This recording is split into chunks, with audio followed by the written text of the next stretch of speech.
Welcome to the Care Right podcast, your go-to resource for all things elder care. Guiding us through this journey is Annalee Kruger, the founder of Care Right Incorporated, and she has been steadfastly supporting families across the United States. Each episode brings you expert insights, innovative strategies, and practical advice, ensuring that you're well equipped to provide the best possible care for your loved ones. Expect to gain valuable knowledge, learn from real-life stories, and get inspired to take action in your own caregiving journey. So buckle up as we dive into an in-depth discussion of elder care planning and together embrace the journey of caring for aging loved ones on the Care Right podcast. Welcome back to the Caregiver Crisis Care Right podcast. I'm Annalee Kruger, owner of Care Right Incorporated. We work with families across the country developing customized aging plans, which gives the family caregiver their life back, because now they don't have to worry about what's going on with mom and dad, what care options are available to them. You can just be the son and the daughter again. You don't have to be the care patrol, the care coordinator, and all that patient advocacy. We help take care of all of that on behalf of our clients. So we have attorney Ed Wollman back on our show today. This is our fourth. This is a series of 4, and I'm excited to talk with you today, Attorney Wollman, about just difficult conversations. Let me back up.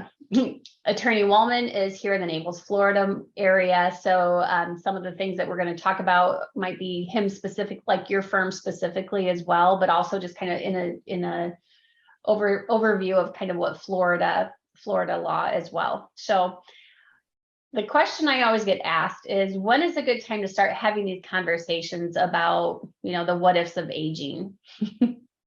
My rule of thumb is always like right now, like a year ago, we should have started having these conversations. What about from your perspective? When is it time, and how do we have these conversations with our decision makers that we've named in our estate documents? How do we pull all of this stuff together? Great. Thanks, Annalee. Hi, everyone. So basically, as an estate planning attorney, I get the question all the time: when's the right time to share the estate planning documents? Forget your finances, your long-term care plan, which is what we're here to talk about today, but just when is the right time to share your documents with your family members or your closest people to you that are named in the documents. And we've always taken the position that there's 2 ways to go. The one that's most common is it's really not anybody's business yet. You don't want to open up that can of worms. So wait until after you're 75 years old, wait until you need to share with them, but give them my card or our firm's card so they know where to reach us, because you've given us the permission to speak with them. Secondly, the other side of the coin is, well, maybe it's better to share with them the documents now so they can anticipate what's going to happen, like which family member is named to be in control of healthcare decisions, which family member is in charge of financial decisions. And the answer is, if you don't share with them your finances and you don't share with them how the documents work, it's kind of empty that they see these complex legal terms called legalese, but they don't really understand how the money flows. So on that note, Annalee, the way we work in tandem with you is, when we're ready to have the conversation, it should be a group conversation where we actually do a flow chart. We make it into a PowerPoint, we bring the family in and we go through it with the family as exactly how things are going to go. Most clients don't want to do that until they're much, much, much more mature, because they don't really feel like disclosing all that confidential information. I would turn the mic back over to you on the healthcare issue. As we talked about in the last 3 presentations, you usually are not brought in, as you said, unfortunately, until there's crisis. Mm-hmm. And we've concluded that you need to plan early and plan often, because these are really difficult subjects even to talk to yourself about. Like, am I going to stay here? Am I going to go live with one of my children? Am I going to go to assisted living here or a continuum of care a continual care retirement community here, or am I going to find one up north near one or more of my family members? So Annalee, we're going to talk today about finances, when it's the right time to share the financial information with the family members.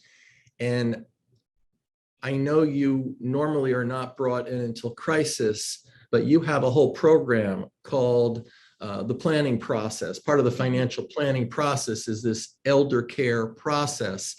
Can you tell us about your kind of copyrighted, patented process that you use? Sure. The aging plan, my rule of thumb is families need to start having these conversations about aging sooner rather than later. So that's number one.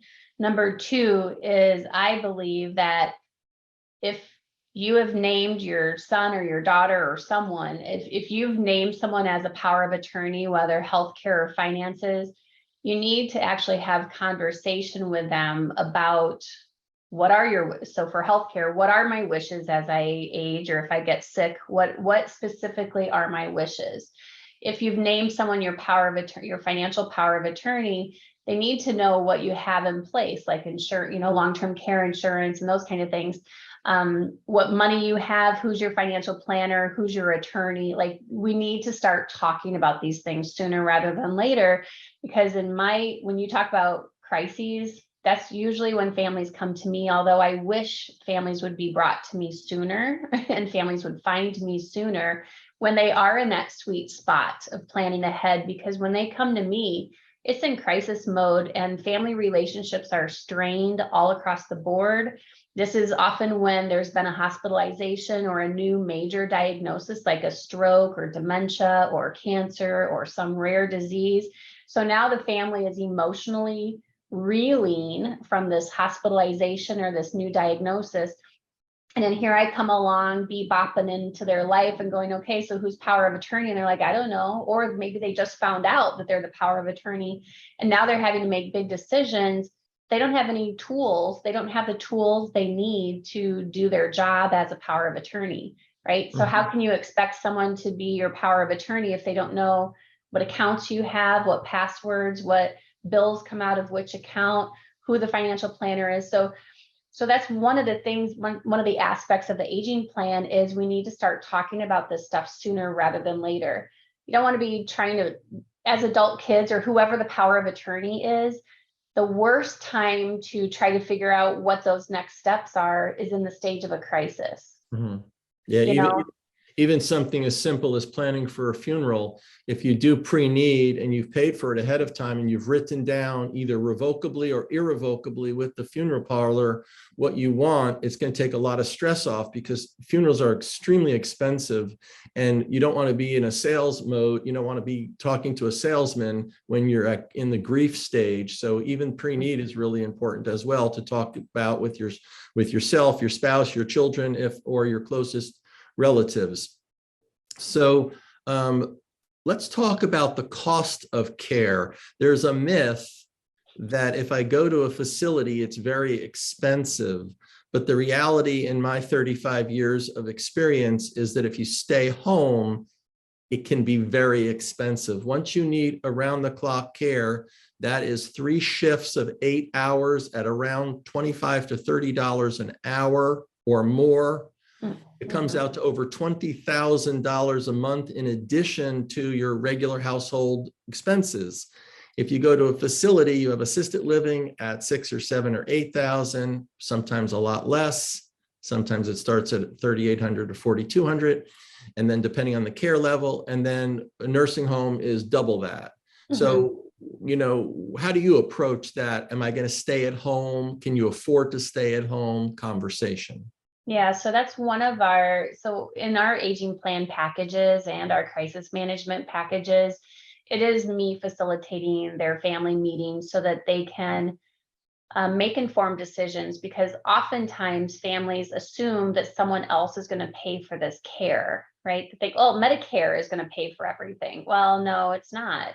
Or somehow it's just magically going to get paid for. No, how you pay for care is private funds, your savings, your checking account, long-term care insurance, or a life insurance hybrid, VA benefits, reverse mortgage for those that may or, that may be a fit for.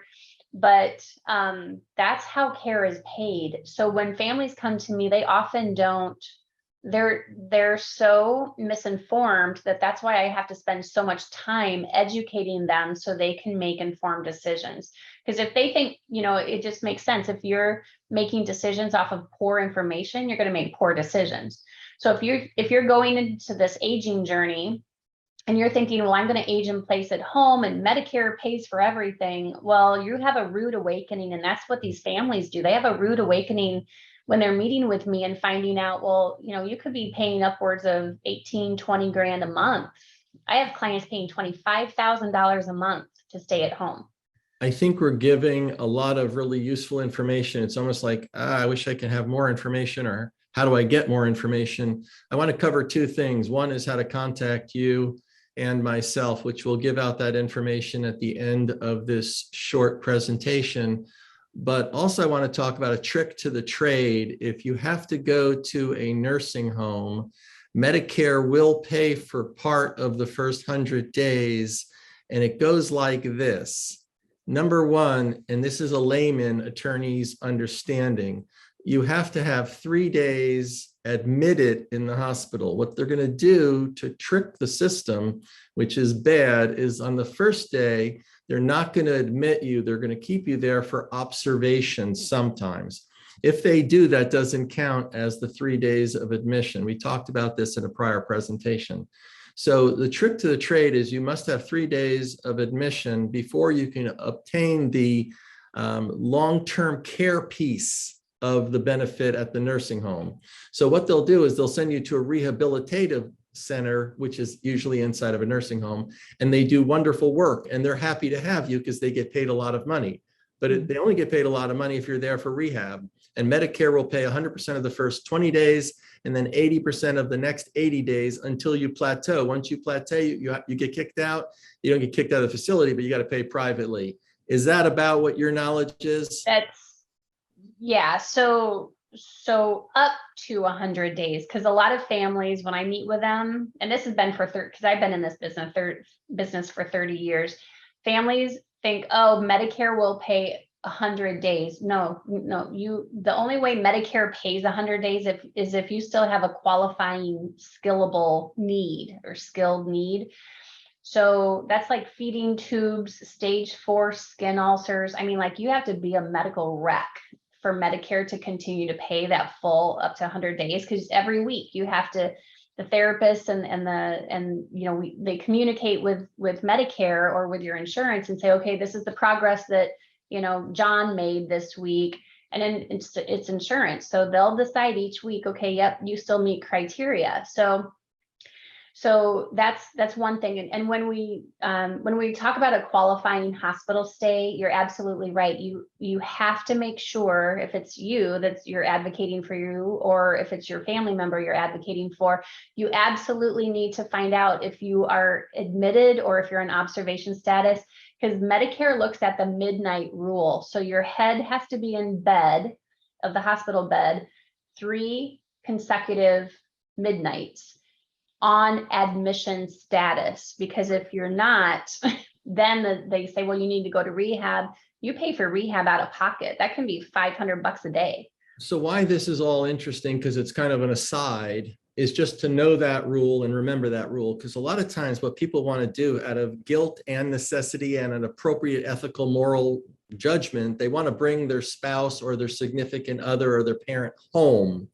And what we're saying is, if there is going to be a necessity to go into a facility on a long-term basis, one of the ways to get into these facilities that are usually full is to go in under the rehab, under the Medicare benefit, under rehab. You get in there and then you stay, you do not come home. So if the person is capable of coming home, whether it's yourself or your family member, that's fine. But if they're already cognitively very impaired and very sick, and you're going to have a tough time taking care of them at home, the hardest thing to do is leave them there with obviously the appropriate level of care, and even you can pay for extra care if you want. to have extra people there sitting with them. So, but you really want to talk to your advisors, your attorney, your financial advisor, your care coordinator about, hey, what am I supposed to do now? I'm freaking out, I'm emotional, and I don't want to leave my spouse in this facility, but you might be best off to get the best care to not bring them home, because it's going to be covered for a while. Then if you have insurance, long-term care insurance, you're going to have to make sure that the long-term care insurance kicks in, because there's qualifying conditions. Usually you have to not be able to do 2 of 6 daily activities of daily living: toileting, feeding, taking your medicine, showering, Dressing, walking, etc. So you really need good advice at that time, and that's financial, because that's going to affect you financially. And then in terms of Medicaid, a lot of people think that, well, we'll get Medicaid. Medicaid will pay for it. Medicaid is for when you run out of money. Medicare is when you're a senior. So Medicaid is for theoretically people who have lesser means, and Medicare is for all seniors. So the Medicaid benefit is available for some of you, and there are ways to obtain it, but there's several rules that you have to know, which we're not going to cover today in detail. Just realize you cannot be giving money away for 5 years prior to obtaining the Medicaid benefit. So if you think you're going to be able to kind of shelter your money by giving it away, you must do it with an elder law consultant. We do give advice in that area, and we can show you how to do that if you're running out of money. Say you're a healthy spouse and your sick patient spouse is going to need a lot of care. You're going to want to work with your financial planner and your attorney and your accountant and figure out, how do we protect these assets so that the healthy spouse is not left in the community not being able to support himself or herself.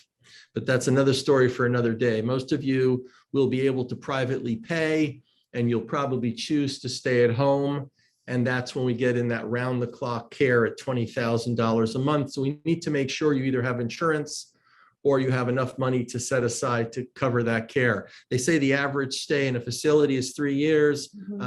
Bruce Rosenblatt, one of the people in the industry, or I think it might have been another long-term care person in this community, said the average stay is 3 years, but none of my clients are average. Well, I know, and the, when you look at long-term care insurance statistics, they'll say the average stay is 3 years, but I've been in this industry for 30 years. My clients have lived in these facilities way longer than 3 years. So I'm not entirely sure where they get these numbers from, but may I rave about you, Annalee? So on the sure. cases that my law firm has brought Annalee Kruger in to do care management, unfortunately it has been in crisis, but the people do live longer, because once they get good care, yes, they snap back, and they're at their optimal benefit. They feel better, and they usually live longer. So you don't want to necessarily, you definitely want that. Well, yeah, because when they have enough supports in place, because a lot of times these seniors are self-neglected, unintentional self-neglect. They're not eating properly. They're not taking their medications. They have dementia. They're too weak. The hygiene issues. So once we actually get the right services in there and the right level of supports and care oversight, they thrive, whether it's at home or if the family and the decision is made to move them into a care community, they generally thrive, because now they actually they're in the right environment with the right supports for them, right? So in a lot of these situations, one second, I want to point out just a couple of the samples I told you in the other presentations. People don't want to give up the car. They don't want to give up their alcohol. They don't want to give up their freedom to come and go as they please. So when you have dementia and you don't realize your dementia is at that level, it's very difficult to make those decisions in crisis. Even if you make those decisions ahead of time with your family, like we're suggesting, it's still very difficult to give up the car, the alcohol, and the freedom to travel without some supervision, but it's a complex conversation. I want to mention one other thing before the time gets away from us, and that's Florida homestead. Many states have homestead. Florida has one of the best homestead laws that protects your house. And that is, don't sell your house to pay for your care before speaking with an attorney, because homestead is protected in the probate process and it could pass to your heirs free of claims from creditors. So I'm not suggesting you shouldn't sell your house, but don't sell your house without getting proper advice before doing so, because there's a wonderful homestead benefit for so many reasons, especially in the Medicaid arena. Mm-hmm. And I think that, one takeaway is, I don't know about you, I'm very sure that you're in the same boat, is if we could have talked to these families more in advance versus in crisis mode, they would have much better outcomes. Their family relationships would be much better. They wouldn't be burned out caregivers, and they would have saved them. While it costs money to work with you and to work with me, we save them thousands and thousands and thousands of dollars, because when families don't know what they don't know, they make very expensive mistakes, right? Like if they didn't know about homestead and they sold their house to pay for care, that could have cost that decision, because they were ill-informed or they just didn't know what they didn't know, could have cost them a lot of money. Just like families, when they don't know what they don't know, they make really expensive mistakes, and then they bring me on to undo what they did, provided I am able to do that. And if the damage isn't done already, then I can help them. So I think there's a couple things here that you shared with me and taught me, or at least I gleaned from talking to you and listening to you on these podcasts or presentations. And that is, our clients don't want to burden their family members. Mm-hmm. They don't want to share this financial confidential information.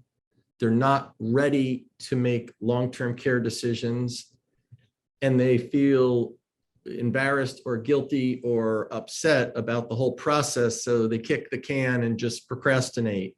So I know I can't, as a lawyer, move the ball very much, because clients pay lawyers by the hour pretty much, or by the project, and they tend not to call up to discuss psychological issues other than when they're in our office.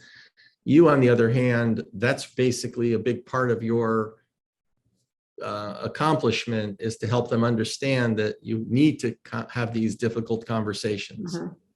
Yeah, and you need help having these conversations. One of the reasons why families don't have these conversations about the what ifs of aging is because it's uncomfortable, it's awkward, there's family dynamics that get into play, but also you're in uncharted territory. So how are you supposed to facilitate your own family meeting when you don't know what you should be talking about? And so unfortunately, by the time families come to me, their relationships are strained. And, any advisor, person, professional, we always want to capture these families sooner rather than later, while they're still in that sweet spot of being a proactive planner. We should never be surprised when the primary caregiver either takes ill, has a stroke, has a heart attack, or dies, because they're simply overwhelmed and they're simply burned out. We could have prevented that if they would have had an aging plan, right? Mm-hmm. And preventing people from having terrible care outcomes because they don't know how to boldly advocate for themselves with these healthcare workers and hospitals and nursing homes and home care workers. So really, the more that we can capture and work with these families proactively, the better outcomes that they will have all across the board. When you come to a professional in crisis, we'll help you with whatever options you have, but they're certainly not going to be the same options as if you would have come proactively. Thank you very much, Annalee. How do people get in touch with you? And we talked at the last presentation about your book and your grab and go binder, which is behind you. Yeah. Anything you want to share with us in terms of your process? Do they come in for an initial consultation, especially when they're not in crisis? How do they sign up for the initial consultation? And how do you work with the financial advisor and the attorney in that process? Yeah, it's definitely a collaborative approach. So it seems like it's kind of a new concept for some professionals of working together as a collaborative approach. But all families come to me with a 30-minute consult, right? So no matter if you're crisis or you're not, because the reality is families are in crisis, but they don't know they're in crisis. So we offer a 30-minute complimentary consult. You can book that directly on the website, which is carerightinc.com. So you can book a 30-minute consult directly on the website. I've got 3 to 5 people on the engagement team, so you'll be able to get in like right away for your consult on Zoom. So based on the 30-minute consult, then we talk about which package makes the most sense for you and your family, and then we go ahead and get started once the paperwork gets taken care of, and then we get you onboarded. So that's the process. How about you? What's the best way for families if they want to learn more about your services? How is the best way for them to reach you? So as an attorney, a lot of the people that are on listening to this are already clients, but as an attorney, we usually have an initial consultation just to see if there's a good personality fit. We find out what's going on in your life, what you already have in place, what's working, what's not working, and we make long-term suggestions. And I'll touch on all this stuff we talked about today, just in passing. But then once we find out that we're a good fit, we'll send an engagement letter for that particular matter. You get to decide whether you want to go forward or not, and you can go forward. Contacting us, I would suggest you just call the office, 239-435-1533, 239-435-1533. But also we have tremendous amount of articles and information on our website, probate-florida.com, and you can check out one of our 6 attorneys. We pretty much have an attorney for all things. I just turned 61 a week ago. I know this is Happy birthday. It might be a year or 2 ago when you finally watch this video. Thank you. But my point of raising that is as follows. I'm going to be doing this for another 14 years till I'm 75. I made that decision when I was 35 because most attorneys just sit here and do it until they're far beyond their age of retirement because it's an enjoyable practice. But it's really important. I have a staff that are much younger than me, and my partners are much younger than me. The youngest partner is 37, and each one after that's about 5 years older. So out of the 6 of us, 37, 42, 47, early 50s, late 50s, and myself. So we've really worked hard to get there, and we're very happy to help. We love what we do, and it's kind of a fun. It's not work, as they say. It's enjoyable.